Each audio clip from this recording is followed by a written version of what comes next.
छात्री और नारी मानक सुरक्षा प्रदान दाबी रे नागरिक convention. Movement for secular democracy तरफ एक नागरिक कन्वेंशन ब्रह्मपुर उत्कल आश्रम भाषा भवन में अनुष्ठित हो जाइछि। साहित्यिक डॉक्टर विधुप्रभा रथंक सभापत्व में अनुष्ठित यह कन्वेंशन रे वर्तमान समग्र देश एक जटिल एवं उद्वेगजनक परिस्थिति दे गति करुछि। राजनैतिक अर्थनैतिक सामाजिक सांस्कृतिक समस्त दिगरु सर्वात्मक संकट देशर साधारण लोकंक जीवन को दुर्विषह परिपकाउछि।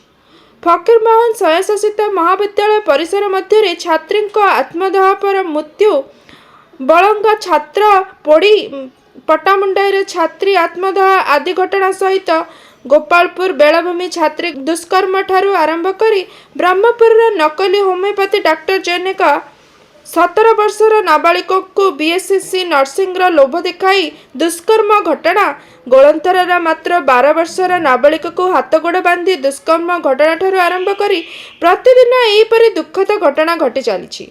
अतीतरे छबिराणी, अंजना, बेबिना, इतिश्री, ममिता, अभया, निर्भया, बिल्किस, आसिफा भली छात्री और महिला मानक प्रति होइतिबा घटनार दाग जनसम्मानसन लिभिनी।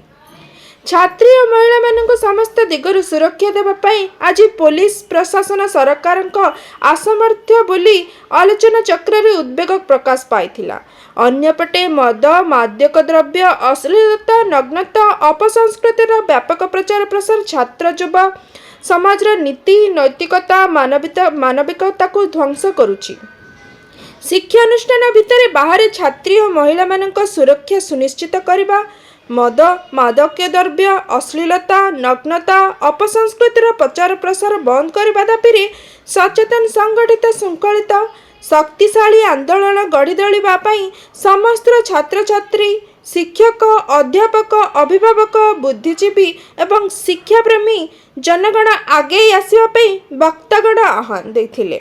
एही कन्वेंशन रे आईनजीवी भगवान साहू, विष्णुदास, सोमनाथ बेहेरा, निमाई चरण साहू, प्रताप चौधरी, अबनी गया, श्याम सुंदरी खाड़ंगा, पद्मिनी मिश्र, सस्मिता महापात्र, शिरीनी तन्मन्ना, मनीषा, पपुन साहू, जगन्नाथ बेहेरा, शुभस्मिता पाणिग्राही, किसान साहू, नारायण साहू प्रमुख वक्तव्य रखिथिले।